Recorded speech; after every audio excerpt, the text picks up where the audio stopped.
The name of this place is a cruel irony. Serenity Meadows Senior Living. There is no serenity in the plastic meadows of the lobby, nor in the hallways that smell of disinfectant and loneliness. The sound that echoes is not of laughter, but the distant hum of a television tuned to some random program, a background noise to fill the void. I have been here for 6 months, but each day feels like an eternity. My world, once filled with the warmth of my bakery's oven and the aroma of cinnamon and fresh bread, has been reduced to this white room, with generic furniture and a window that looks out onto a flawless but lifeless lawn. It is a place designed for waiting for the end, a luxury warehouse for parents who have become a burden. I look at myself in the mirror and barely recognize the woman I see. My 78 years weigh more on my soul than on my body. My skin, wrinkled by decades of work and laughter, is now marked by a deep sadness, a furrow of betrayal that starts from the corner of my eyes. These were the same eyes that once shone with pride, watching my only son, Marcus, graduate from college. Now, they are almost always cloudy, like a winter sky in Los Angeles, hiding the pain that consumes me. My hands, which once kneaded pounds of dough with strength and care, now tremble slightly as I hold the cup of lukewarm tea the nurse leaves on my table every morning. The door to my room opens without a knock, and the invasive scent of an expensive cologne precedes his image. Marcus. He enters as if he owns the place, his $3,000 suit impeccably tailored, a stark contrast to my simple cotton dress. His shoes shine under the fluorescent light, and I know they have never stepped in flour or felt the weariness of an honest day's work. He carries a leather briefcase under his arm, and my heart, already so fragile, sinks a little more. His visits are never out of longing. They are business transactions disguised as filial duty. "Mom, how are you feeling today?" he asks, but his eyes don't meet mine. They scan the room, perhaps calculating the cost of each item, the value of my decline. The smile on his face is a work of art in falsehood, a perfect curve that does not touch the coldness of his gaze. He has used that smile his entire life to get what he wanted, to manipulate me with a charm that I, in my mother's blindness, mistook for love. Today, however, the only thing I feel when I see it is a chill that runs up my spine, a bitter premonition that today's visit will be worse than the others. He wastes no time on formalities. He pulls the only armchair in the room close to my bed and opens the leather briefcase on the nightstand. The sound of the latch opening is like the click of a gun being cocked. From inside, he pulls out a sheaf of papers, aligned with surgical precision. "I brought some documents for you to sign, Mom.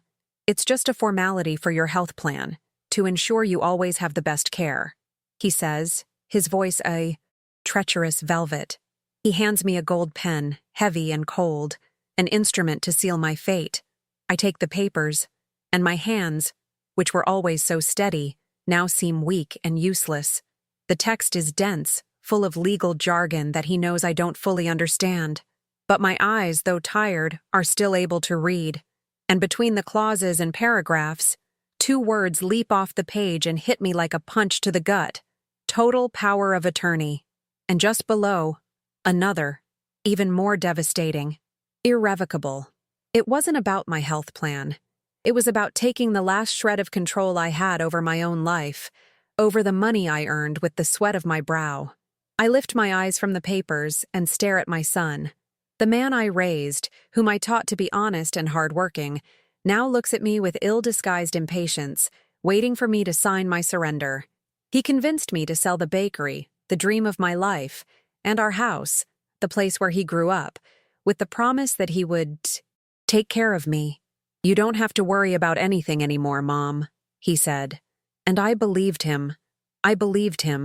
And he used my love and my trust to lock me in this place and take control of everything, financing his luxurious lifestyle with the savings of my sacrifice. A memory floods my mind, so sharp it hurts.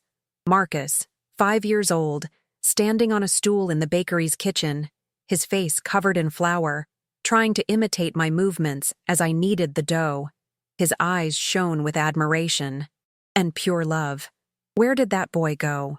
At what point did greed poison his soul to the extent that he sees his own mother as an ATM to be emptied? The pain of betrayal is a wound that never heals, but today, it opens again, deeper and more painful than ever. I feel my chest tighten, the difficulty in breathing not from age, but from the crushing weight of disappointment. "Come on, Mom. We don't have all day. It's for your own good," he insists, pointing with the pen to the dotted line at the bottom of the page. His voice, once smooth, now has a tone of command, of condescension. He no longer sees me as his mother, but as a stubborn child, incapable and senile, as I once heard him describe me in a phone call, thinking I was asleep. In that instant, the last flame of hope I had kept lit in my heart, the hope that my son still existed somewhere inside that cold man, is extinguished. The silence in the room is heavy, broken only by the ticking of the clock on the wall, each second, marking the end of an era, the end of my unconditional love. I look at the pen in his hand, then at the papers, and finally at his face. And for the first time in my life, I feel not love, not sadness, just a cold emptiness. The woman who built an empire with flour and sugar, who faced every hardship to give him a better future, cannot end like this, being erased by her own son's greed. A new determination, silent and unwavering, is born from the ashes of my pain. With a strength I didn't know I still possessed, I push the papers back to the center of the table. My hand no longer trembles. It is steady, resolute. I do not utter a single word. My silence is my answer. It is my war cry. It is my refusal to be a victim in my own story. The gesture is small, but its meaning is monumental. It is the beginning of my liberation, the moment I take back the reins of my legacy. Even if it is the last act of my life, I will not sign. Marcus's smile vanishes, replaced by a mask of disbelief, and then by a flash of fury. "Mom, stop being dramatic and just sign this," he snarls, the facade of the caring son completely disintegrating. He doesn't understand. He doesn't see that he is no longer speaking to the frail woman he institutionalized here. He is speaking to Elena Vargas, the baker, the woman who survived everything and who will not be destroyed by him. The humiliation is not in his attempt to deceive me, but in my newfound clarity about who he truly is. He stands up abruptly, the chair scraping against the floor with a harsh noise. "You're going to regret this," he threatens, his voice low and full of venom. He grabs the papers and the pen, shoves them into his briefcase with rough movements, and storms out of the room, slamming the door behind him.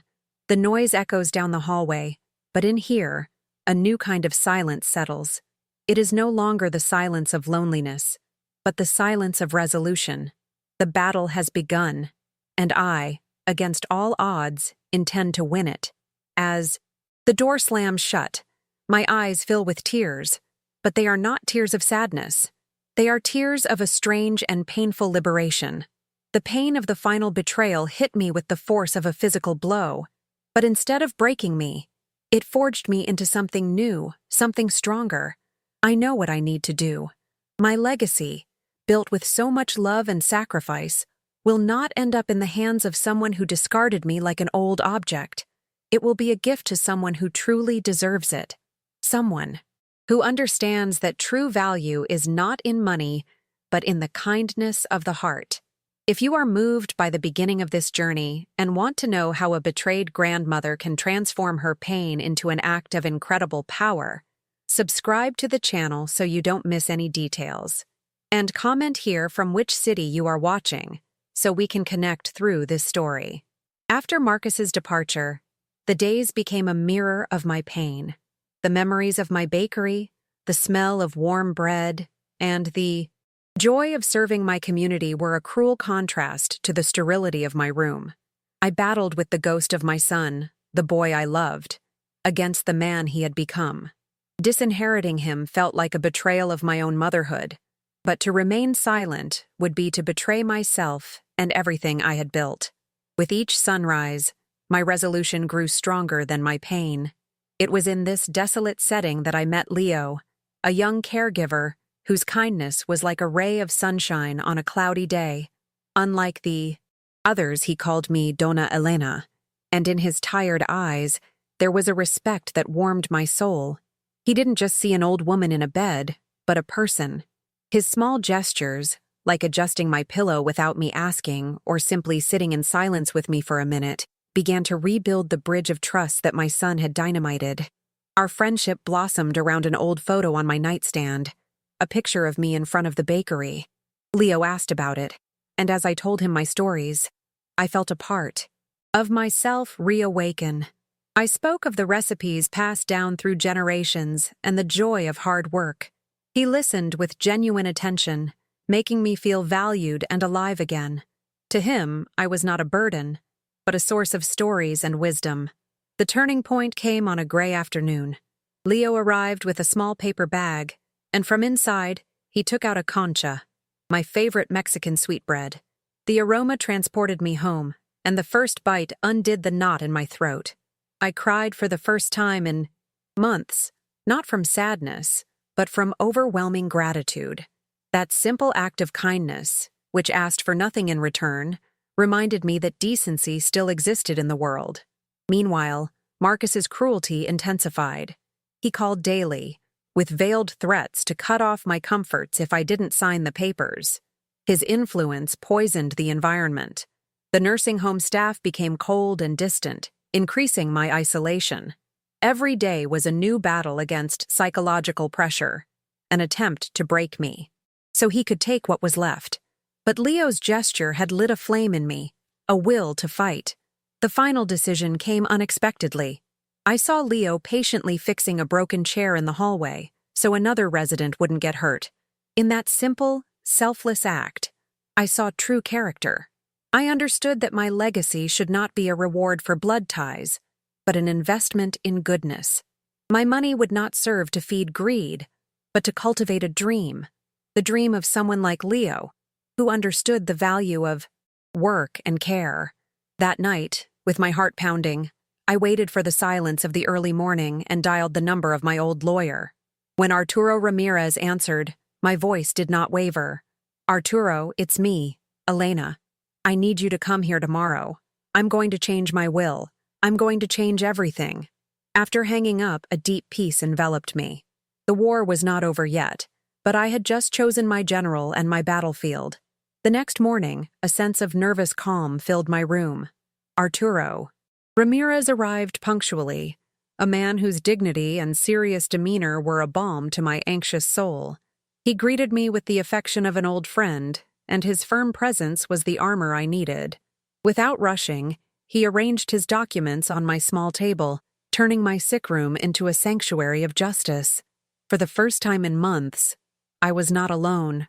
My act of rebellion was about to become a reality. We had barely begun to review the details when the door burst open. Marcus entered like a hurricane, his face red with impatience, his expensive suit wrinkled with fury. He held the same papers as last time, waving them like a weapon.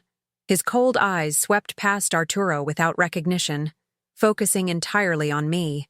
The tension in the room became almost unbearable, the heavy silence charged by the storm that was about to break over us all. "I'm tired of your games, Mother," he snarled, his voice low and full of menace.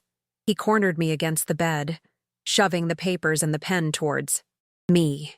"You're going to sign this now, or I swear I'll make your last days a living hell. Enough drama." His face was inches from mine, the mask of the devoted son completely shattered, revealing the greedy monster that hid beneath. I shrank back, not from fear, but from the ugliness of his exposed soul. At that exact moment, Arturo's calm, firm voice cut through the air. "Mr. Vargas, I believe you're too late." The words were spoken evenly, but they carried the weight of an anvil. Marcus spun around, surprised, as if only then noticing the lawyer's presence. The shock on his face was visible. He hadn't expected resistance. He hadn't expected witnesses. The power he thought he had over me began to evaporate in that instant. "Your mother," Arturo continued, adjusting his glasses, "has just signed her new will." He held up a document with my fresh, trembling signature at the bottom. Marcus's expression went from shock to panic, and finally, to impotent rage. What? What are you talking about? She can't do that. She's senile, he stammered, his arrogance replaced by pathetic desperation. Arturo was unfazed. On the contrary, your mother is perfectly lucid, and her will is very clear. The entirety of her assets will be used to create the Vargas Foundation, a charitable institution to help young immigrants start small businesses in Los Angeles, he explained, each word a nail in the coffin of Marcus's expectations. The silence that followed was filled only by my son's ragged breathing. And then came the final blow. The foundation's first beneficiary, Arturo added, looking directly into Marcus's eyes, will be a young man named Leo, your mother's caregiver. He will receive the initial capital to open his own bakery, which will be named Elena's in her honor. The mention of Leo, the personification of the kindness Marcus despised, was the last straw. Seeing my son's face crumble, not from the pain of losing his mother, but from the anger of losing his money, I felt no joy. There was no triumph in my victory, only a sad, deep peace. I finally saw him for who he was, and that freed me. I freed myself from the hope that he would change, from the pain of his actions, and from the weight of an unrequited love. In that moment, by taking control of my ending, I finally overcame my greatest pain. Are you enjoying this story? Leave a like and subscribe to the channel. Now we continue with the video. Marcus left my room without a word, a man broken not by grief, but by frustrated greed. My last months were not of loneliness, but of joy. Leo and his family adopted me as their own grandmother. Their children brought me drawings, and their laughter filled the silence of the nursing home. They were proof that true family is the one we choose, forged in respect and affection, not imposed by blood. Drowning in debt and without the inheritance he had counted on, Marcus lost everything. His empire of appearances crumbled, leaving him with the emptiness he himself had created. I took no pleasure in his downfall, only a sad confirmation that a life built on greed is a house built on sand. My inheritance was never his by right. It was a gift he did not know how to deserve. I passed on in peace, knowing that my story did not end there. The Vargas Foundation was born, and Leo, with tears of gratitude, used the funds to open Elena's bakery. The place became an immediate success, not just selling bread, but offering opportunities to other young people in the community. My legacy was not the money, but the spirit of generosity it sowed, growing and multiplying. 5 years later, Elena's bakery is the heart of the neighborhood. On the wall, a large photo of me, smiling, watches over the hustle and bustle. Leo, now a successful businessman, teaches a young apprentice the secrets of the dough, passing on the same recipes and lessons I entrusted to him. The cycle of kindness continues, stronger and sweeter than any bread I ever made. My sacrifice was transformed into dozens of fulfilled dreams. Have you done a gesture of kindness that changed a life? Leave a little heart if you believe that love is more powerful than any wealth. Subscribe for more stories of second chances. Comment, "Love is priceless," if you also believe in human goodness.